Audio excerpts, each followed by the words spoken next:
So I love the conversation that we get to have. I love where the conversation gets to go. We're talking about biohacking and how you get to change your reality, how you get to control and design it. And I think that's wonderful because I think we're doing that. I know I've been doing it much longer than I knew the word.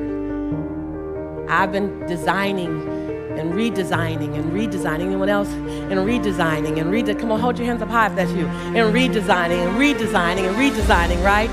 And looking at the blueprint called me and what works and what doesn't work and embracing what works and embracing what didn't work and accepting that some things will be for a season and that a season could be 3 months, 3 years, or 13 years, and then redesigning it. Not only financially, spiritually, emotionally, and physically. And so today I want to address, how do you biohack the fear? And it's funny that I would be having this conversation because for so long, I wasn't afraid of my possibility of failing. I was afraid that it might work. Anybody else know what I'm talking about? Okay, I'm in the right room. Make sure I made a right where I should have made a right, up those heels.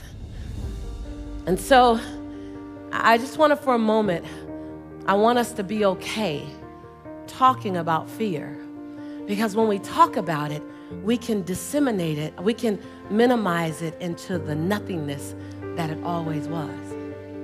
But first we have to be willing to step into it. And this conversation, when we talk about biohacking, changing our body, changing the way it operates for us, if that has not been my journey, OMG.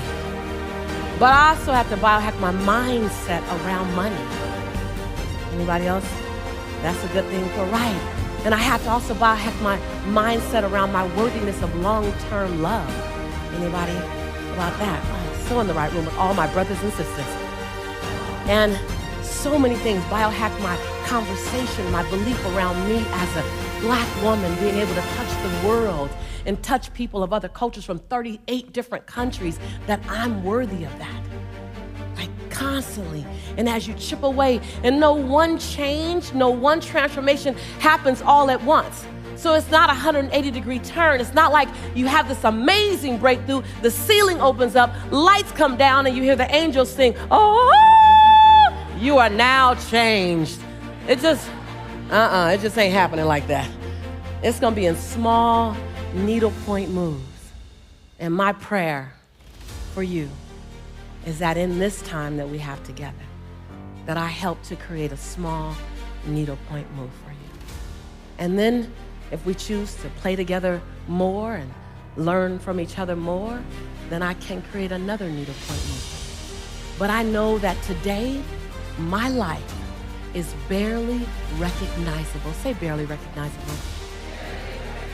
I like the way you put that beat. Barely recognizable. It's barely recognizable, one needlepoint move at a time.